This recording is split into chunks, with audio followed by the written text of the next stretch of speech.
Hi there, my name is Toby, and on this channel I'm trying to do something that I don't think anyone else is doing, or very few people are doing.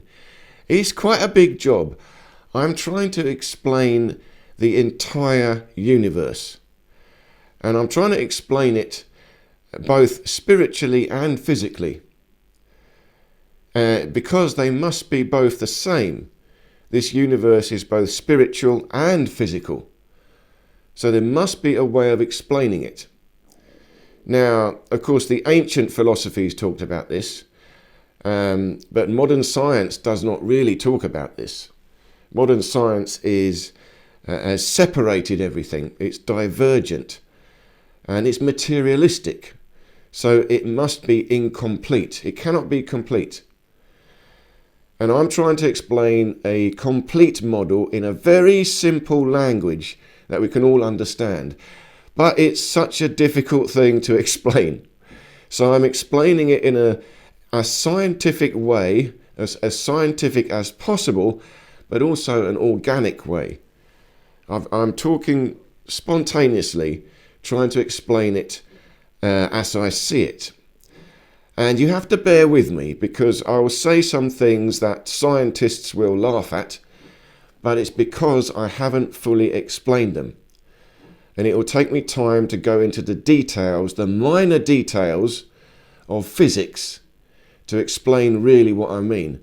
But I have to start off talking quite generally in such a way that you get the big picture. So I've been talking about the 5 states of matter. And in fact, there are also 5 densities of this ether. See, remember, I'm talking about the universe as a single unit. It's one thing, only one thing, pure fluid ether. But we don't know what that is. I'm trying to describe what that is. And we have to say this universe is infinite. It's an infinite, perfect sphere. Again, I've already talked about this. And this sphere is comprised of ether. But this ether is mysterious. We can also call it consciousness. We can call it spirit. And it is metaphysical, not physical. That means it has no physical manifestation whatsoever. But of course, we've got physical manifestation, matter, the body. So physical manifestation must come out of this ether, this pure spiritual metaphysics. So how does it do that? Well, let's start again at the beginning. This universe is an infinite sphere of this pure ether. That is the background. This background, metaphysics, it is everywhere and it is nowhere. It is outside 3-dimensional space. It is outside time. See, don't get confused. We haven't got all these multi-dimensions. There's only one dimension, which is 3-dimensional space and time. That's just one thing. And then you've got something outside that, something that you cannot put into any space. It's outside dimensionality. And that is really consciousness, because consciousness, you cannot define it physically. And there's 2 main aspects to consciousness. You have got logical consciousness, which is mathematics. Even mathematics, that is true, undeniably true mathematics. It's always true. Throughout all space, all time, mathematics is true. Now, if you believe in the Big Bang, you will still have to say, before the Big Bang, mathematics was still true. But that means there is no Big Bang. I've talked about that before. We are living in a steady state universe. Infinite, outside space and time. If it's outside time, there is no beginning or end. There is no time. And then the second aspect of consciousness is imagination. That is pure creativity, spontaneous. We don't know what that is. That could be totally impossible. But it is infinite. Imagination is infinite. And the universe is comprised of these two things, mathematics and imagination, two aspects of consciousness. But material reality only comes into play when you've got a delicate balance of these two things. Everything that is physically manifest must follow the laws of mathematics. You see, I can imagine something fantastical, but I can never create it. That means it will exist in consciousness only, but never come into reality. But if I create an invention, I imagine it, then I calculate the mathematics and the laws of physics. Yeah, the laws of physics are really the laws of mathematics. It all comes from mathematics. Then I can create it in reality. So the unmanifest universe, metaphysics, is outside space and time. And that can only be in a point, an infinitesimal point where dimensions are collapsing, or it could be at the full expansion of infinity. So that is the ether. But again, this pure metaphysics outside space and time is infinite, but there's no experience, there's no thinking, there's no imagination there. Because thinking, imagination and mathematics also take time. They take time in consciousness. So now I'm thinking thoughts. Those thoughts are not physically manifest, but they are to some degree because I'm thinking in time. So thinking is a more diffuse energy. That is, let's call that etheric energy. So let's say when I'm talking about consciousness and the soul, the spirit, that is etheric energy. But when I'm talking about the body, material substance, that is physical energy. However, both etheric energy and physical energy are still the same energy, different densities. So the whole thing is really etheric energy. But let's just say, talking about the soul, the spirit, not the spirit, the soul is etheric energy. Talking about the body is physical energy. But they're both etheric energy and they are both physical energy, just different densities. So thinking is etheric energy, but it is very slightly physical because it is happening in time. So it's the highest level or the most diffuse level of the ether. And when I move my body, that is kinetics. That is action. That is physical energy. That is objective. It is following the laws of physics. Again, laws of mathematics. But I can have imagination. Imagination is connecting to infinite metaphysics because I'm imagining impossible things. Impossible things, that means they cannot exist. I'm imagining something in pure metaphysics outside space and time, but I'm imagining it in time. I'm going through a process of thinking about it. So the thought energy that is thinking about imagination, that is already partially physical. That is etheric energy. But the imagination itself is impossible. That must come from the pure infinite spirit, the absolute ether, the totality of infinity, outside space and time.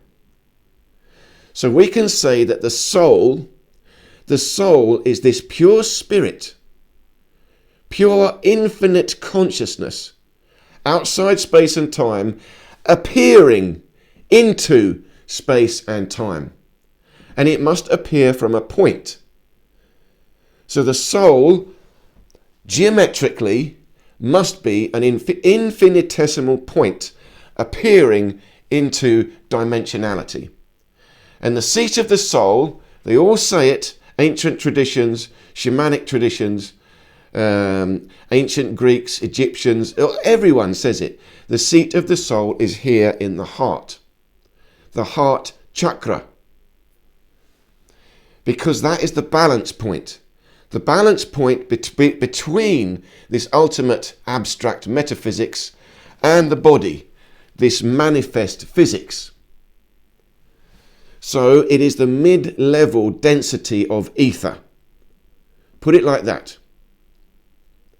So again, if you want to say what is the ether is this infinite consciousness, but it's abstract, we can't define it. But this infinite ether does create within it a manifest universe. And the process of creating this manifest universe is the soul. The soul is the mid-position, the point of creation between metaphysics and physics. So, the ether, pure consciousness, exists in the infinitesimal point or at infinity, but it also exists everywhere in between. But everywhere in between, we've got things going on. We've got movement. We've got three-dimensional space and time. And in this movement, we have different densities of this ether. And high density is this body. Low density is the soul, the thought energy. And we have, I was talking about in the last lecture, 5 states of matter, but we also have 5 states of ether, or the 5 states of etheric energy, and the 5 states of physical energy. And these, again, talked about in all these ancient philosophies. 5 elements. 5 elements. It's not the 5 elements that we're thinking about. We've got the periodic table. That's different now. This is metaphysics. These 5 elements are the combination of metaphysics and physics. It's deeper than that. So, for example, the 5 states of matter, we have got the highest state is plasma, then you've got gas, lower, then you've got liquid, lower state, then you've got solid, lower state, then you've got crystal, even lower state. Then the 5 states of the etheric energy, the highest state, which is the most diffuse, the softest, most subtle energy, is thought. Thought energy. That is the most diffuse level of the ether. Then getting denser, we've got emotions, feelings. Then getting denser, we've got light. Light. Now light is a bit of a crossover because light is also physical, but we have got softer light. Again, very gentle. Light is gradually appearing. It's a pure fluid with pure fluid infinite variations in density. So the next level of density is light. Next level of density, getting denser, is electricity. Again, different density of the ether. It has a different effect, different manifestation. That's why it's got slightly different science. There's a slightly different science between electricity and light, but they're the same energy at a different density. It behaves slightly differently. And then number 5, we've got plasma.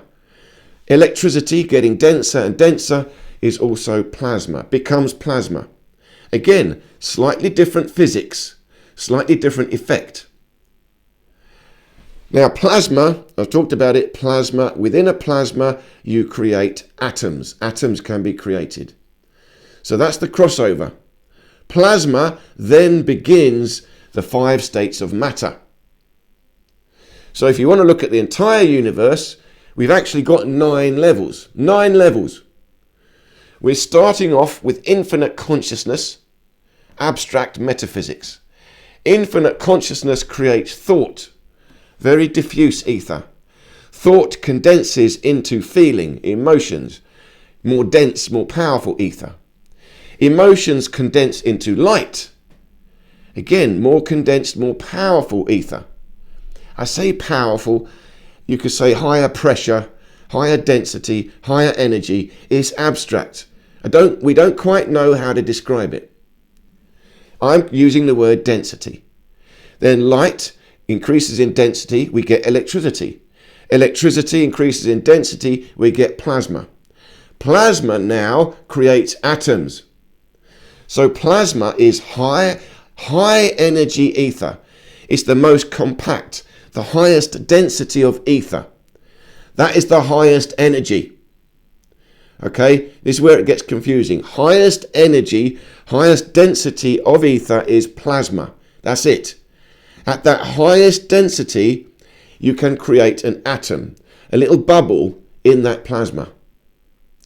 So when you get a little bubble in the plasma, this highest energy ether, highest density ether, now a bubble is fixed, it's locked. Now the energy reduces. It can't get any higher. It's reaching its maximum density.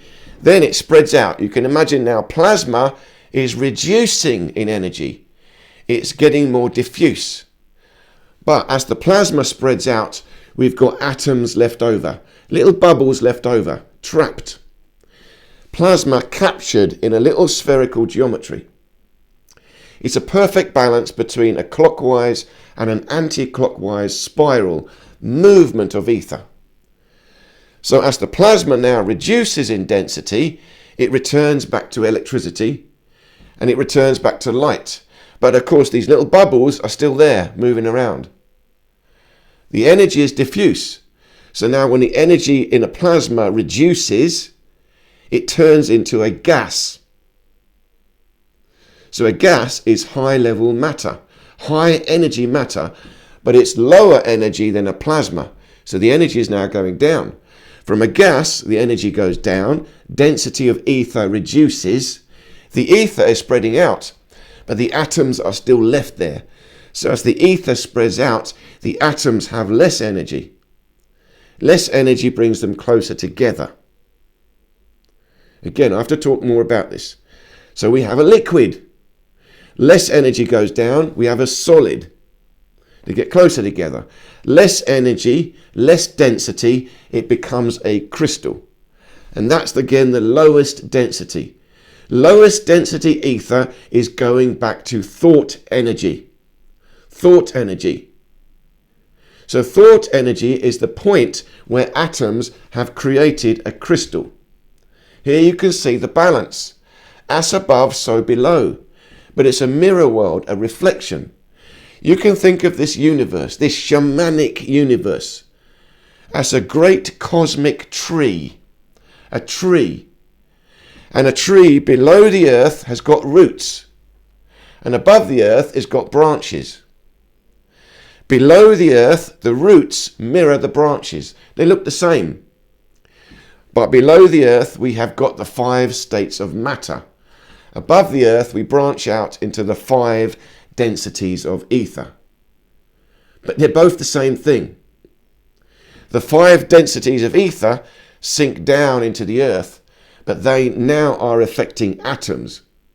There's a point where atoms are created. But remember, we don't only have atoms, we also have the Atma, the soul. Again, this is where it gets interesting. Because we are a soul, a little bubble.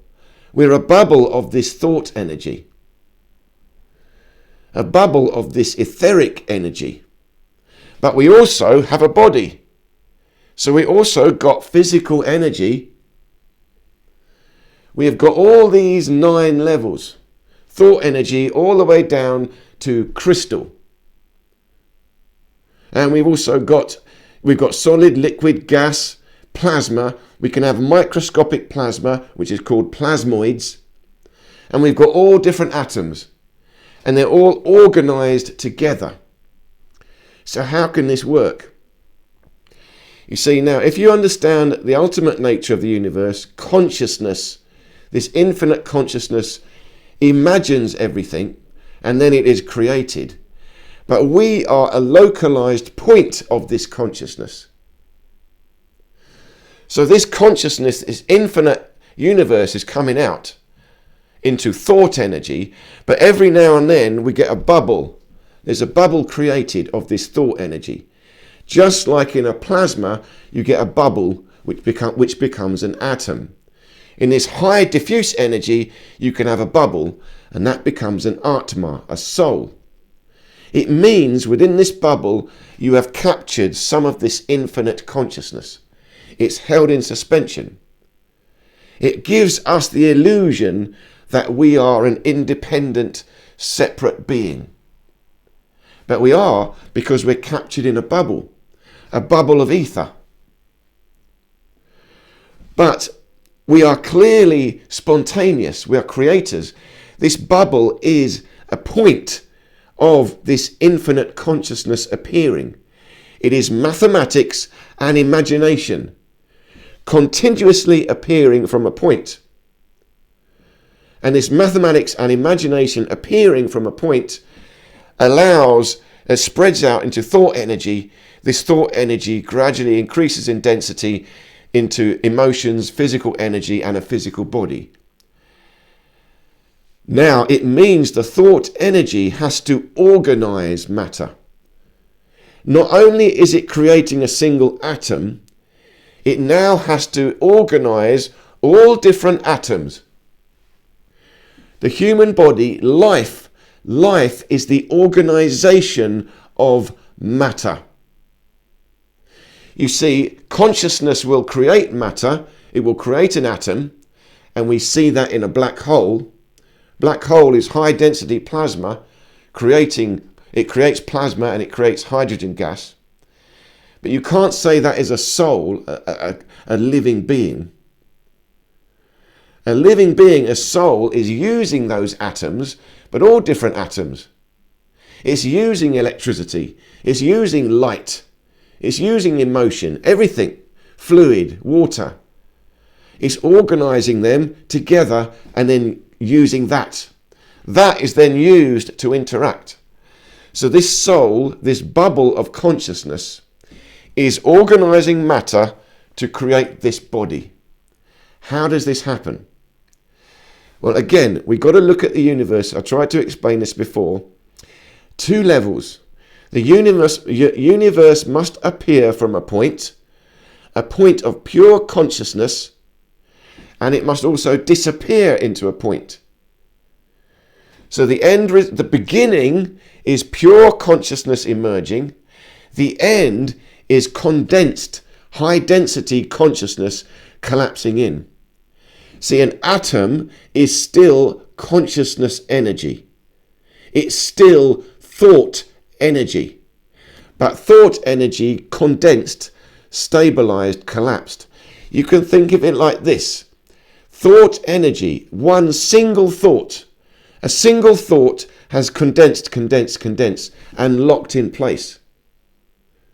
Now, we as a soul are not a single thought. We are a continuous stream of infinite thoughts emerging. It's more fluid. An atom is a single thought, frozen, stuck. It's not thinking. It's frozen, stuck thought energy. And this body is the same thing. It's not thinking. The creation of this body is atoms. It is frozen, stuck, condensed thought energy. So the thought energy from the soul is continually coming out.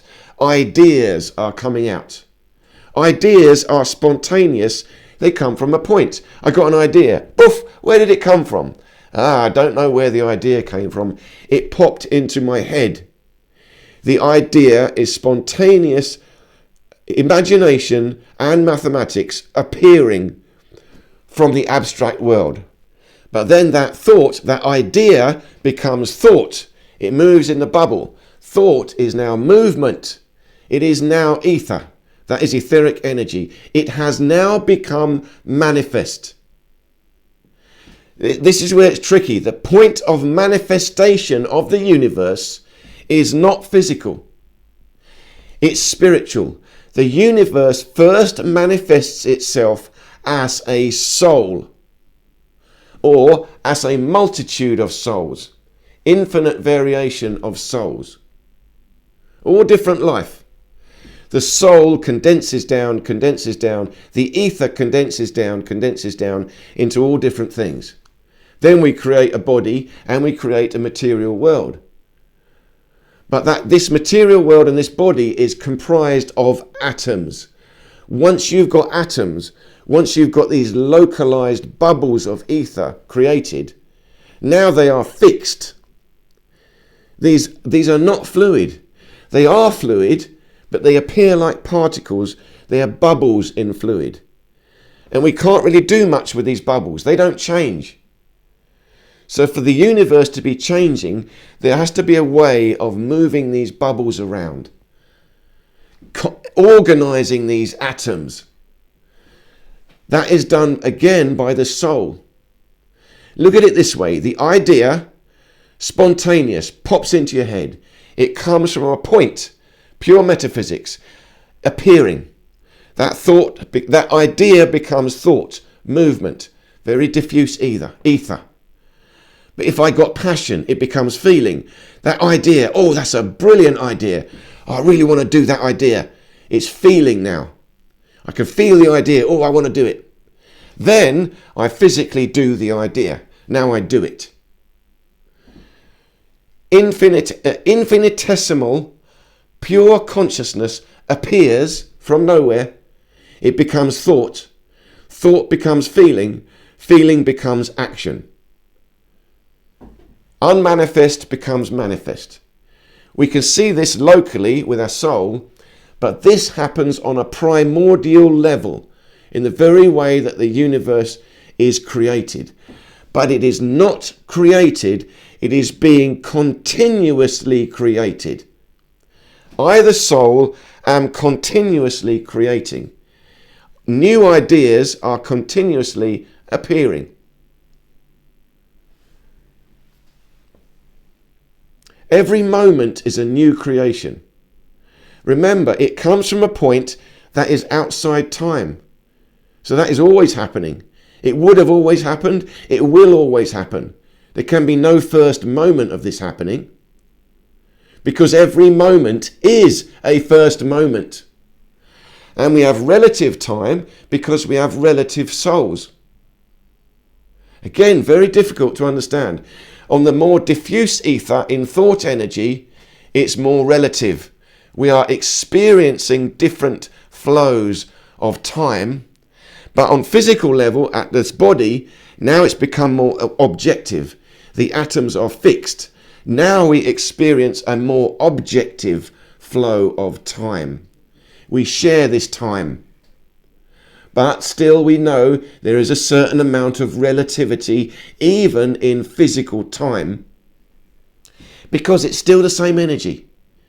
Different densities of the ether, and the ether is appearing from metaphysics, infinite consciousness. But it's always here and it's always appearing, and it will also disappear. So it will appear from a point, and it will disappear back down into a point.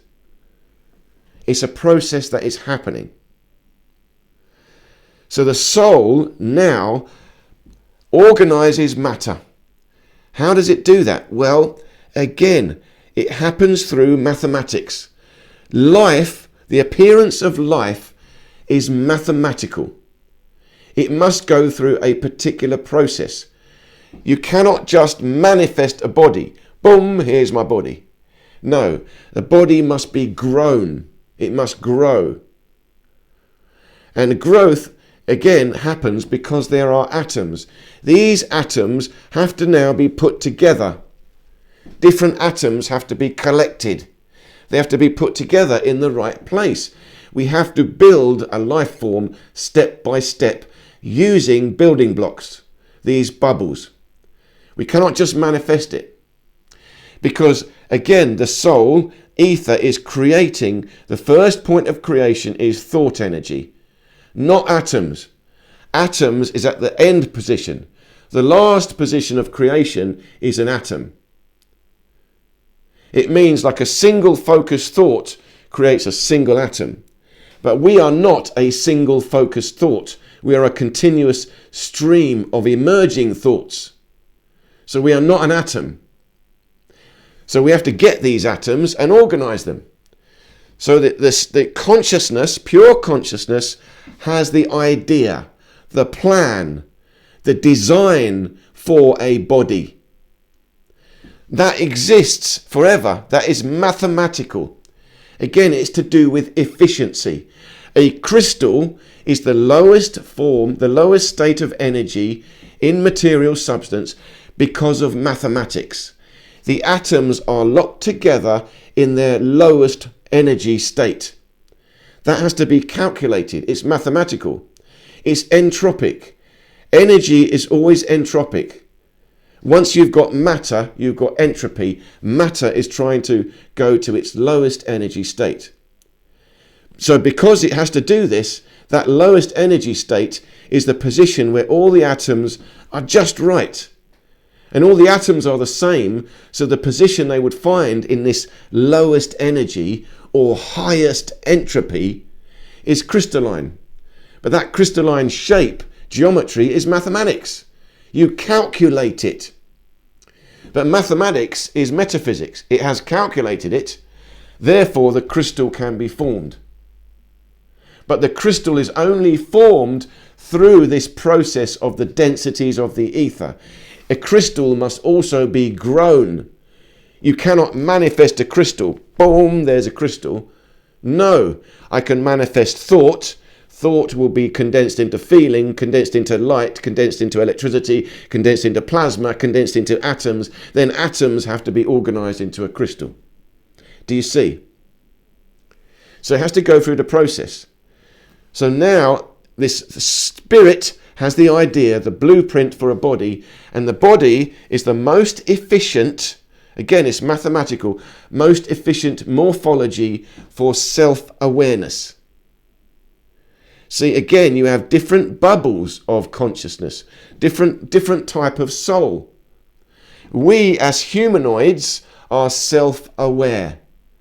And there is one particular morphology for self-awareness and it's based on efficiency, and that is humanoid. So all self-aware beings are going to be humanoid everywhere in the universe. Some variation of it. And again, this is to do with particular mathematics, the golden ratio mathematics. I'll talk about more in time. But for now, it's to do with efficiency of mathematics. Self-awareness needs to be able to do things. But of course, you've got different animals, different creatures. They're not so self-aware. They can have a different morphology. But it means that plan is in the ether, and that plan has to pull together all the atoms to organize it. And the way that plan is pulled together, again, this is where it's a catch-22, it comes from a parent. So for me to have this body, two other bodies have to give birth to it. Two other bodies have to create my body. But my soul can have the idea for this body. So my soul has the idea, the plan for it. But I need to find two parents who can get together and start growing this body for me. So in order to manifest this body, it has to follow the process of growth. So organization of matter is life, and the organization of matter happens through growth. And the process of growth is again to do with the golden ratio. The Fibonacci spiral, the Fibonacci sequence, all this stuff. You see it in nature everywhere, these spirals. It's the process of growth, how it works. And it goes back to the fundamental growth of the ether, a spiral coming out of a point. And again, that's how the cellular division happens. But of course, this human body is highly complex. And in fact, I would say the human body is the highest complexity of matter. Self-awareness is the highest level of a soul, and therefore the human body, the humanoid form with self-awareness, will be the highest level of complexity. And it's still the minimum level of complexity required for self-awareness. Now, saying that, I'm creating thoughts. I can still do something with that thought energy, emotional energy. I can still move that ether. But I can move this subtle energy, but it's not going to do anything. Again, that's the idea of the Force, the Jedi. The Jedi are mastering this etheric energy, the same as the shaman, the same as the Qigong master, the yogi. You're mastering etheric energy, thought energy, emotional energy, and denser emotional energy is heat and light in the body.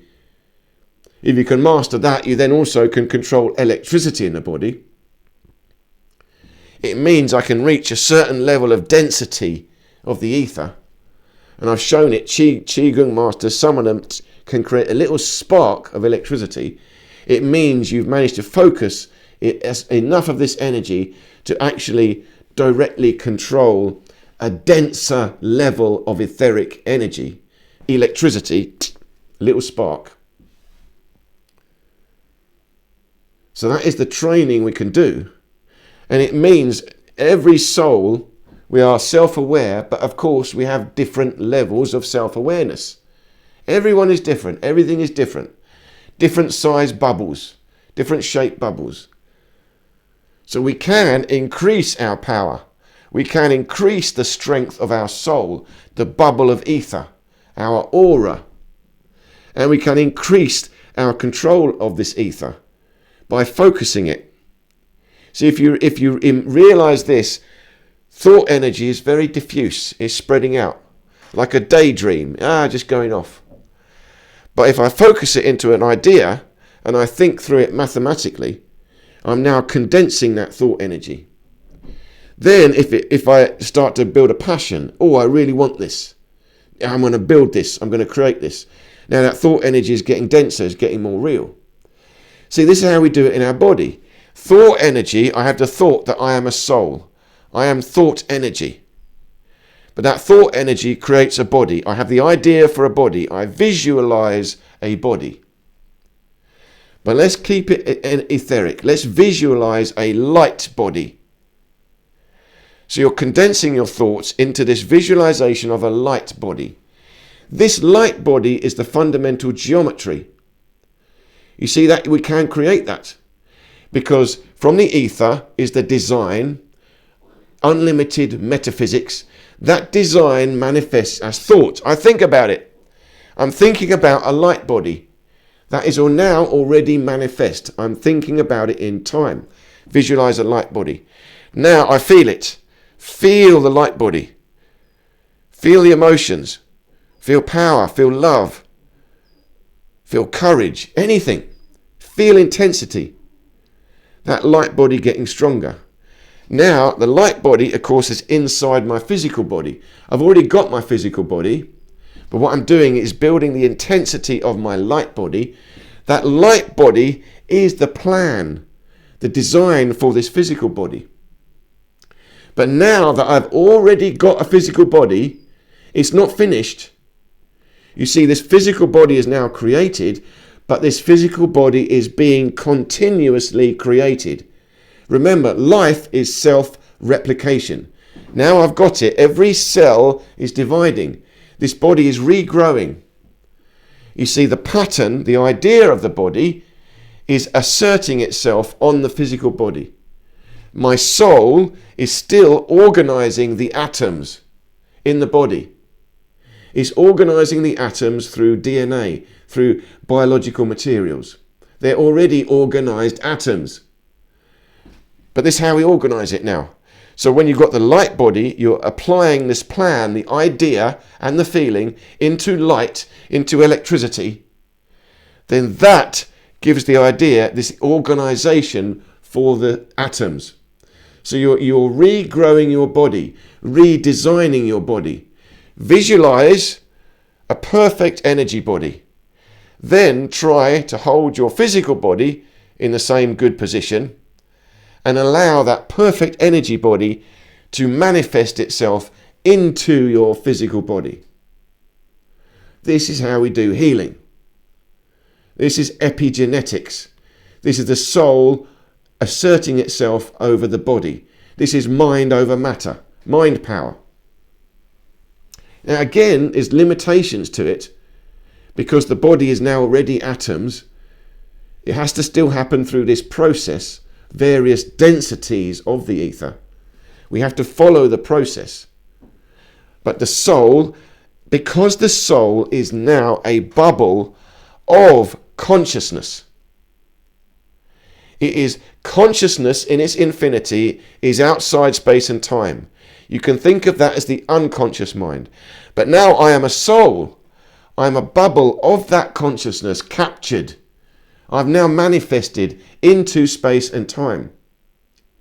But I am still made of this consciousness. This unlimited consciousness is still coming to me. But now I have a focal point. I am self-aware. And as self-aware, I have a choice. I can impose myself. I can create the universe. I create my body, but I create it through the stages of ether. Look at it another way. The ether, thought energy, very soft, diffuse. I create movements in that. The movements of thought energy find denser, feeling energy. So if thought energy starts to collect feeling energy, move feeling energy around. Feeling energy is more dense. Feeling energy is more powerful, but feeling energy moves around. Feeling energy goes around moving, starts to collect light energy. Light energy then starts condensing. Light energy moving around. Light energy moving around condenses to electricity. Then light energy starts bringing in electricity energy. Electricity pulls in and starts bringing in plasma. But at the level of fluid, I, the soul, moving the thought energy around. Moving the thought energy will move the emotional energy. Move the emotional energy will move the light energy. Now what we're doing, the light energy, the electrical energy, starts to move the atoms. We are literally moving the atoms around. I mean, look at it this way. In my body, I am moving. My arms and legs move about. I am moving the atoms in my body around. How? Consciousness makes a choice and moves the atoms. The body is simply a mechanism, a vehicle, a piece of engineering that allows low density ether to interact with atoms. It's a relay system. So all I have to do is think about thoughts. Thought energy will affect the brain. The brain will translate it down into electricity. Electricity will move the body. But the body will only move because it has the designs, muscles and bone. It has to be designed in such a way that electricity can power it. That's where all the complexity comes in. But remember, this is a steady state universe. It's always been here. It's always here. Life is always here. The moment spirit creates, manifests, life is also manifest. The design is here. So there's no first life form. Saying that, you have variations continually changing. Every life form is a first new life form. Every one. Every human being is a first time human being. But it's similar. They're so similar because it must be based on this mathematics of the golden ratio. But the golden ratio mathematics, again, is the only mathematics that allows for infinite variation. It's never the same, always different, forevermore, infinitely different, but always roughly the same. So the soul, we can think of it like this. The soul, we are a bubble of consciousness. We are independent, self-sufficient, but as consciousness, we are the higher density, or the lower density, higher, more subtle, more influential aspect of the ether. Thought energy is the point of creation, the more influential, but it is diffuse. And with thought energy, we can move the other energies gradually, step by step. So as a soul, I create my body. As a soul, I create my life. But I have to create it through this process of growth. So it's not instantaneous. And this happens in a primordial way in the universe, and it also happens in a localized way for us individual souls. Spiritual beings. Spiritual beings in a physical body, that is a soul. The soul is the bridge. The soul is the process of spirit creating a body. Put it that way. The soul is the process of spirit creating a body. Spirit creates the blueprint, the design, the idea. That idea has feeling. Feeling drives the motion of the energy forward. That condenses into light. We have a light body. Light body influences electricity. Electricity influences the atoms. The atoms come together to form a body. But it comes through this very detailed, elaborate, complex process of growth. So I hope this made sense. I really do. Very difficult to explain, and I have to keep trying and trying. But please think about it. And again, I might make plenty of mistakes in what I'm saying. So you've got to think through what I'm saying. I might sometimes make a mistake in my wording. And I'm talking, emotionally. I'm talking spontaneously. I'm trying to feel what I'm saying as well as think about what I'm saying. So I hope you can understand it. Again, thank you so much for listening, and I hope to see you in any of these other videos here.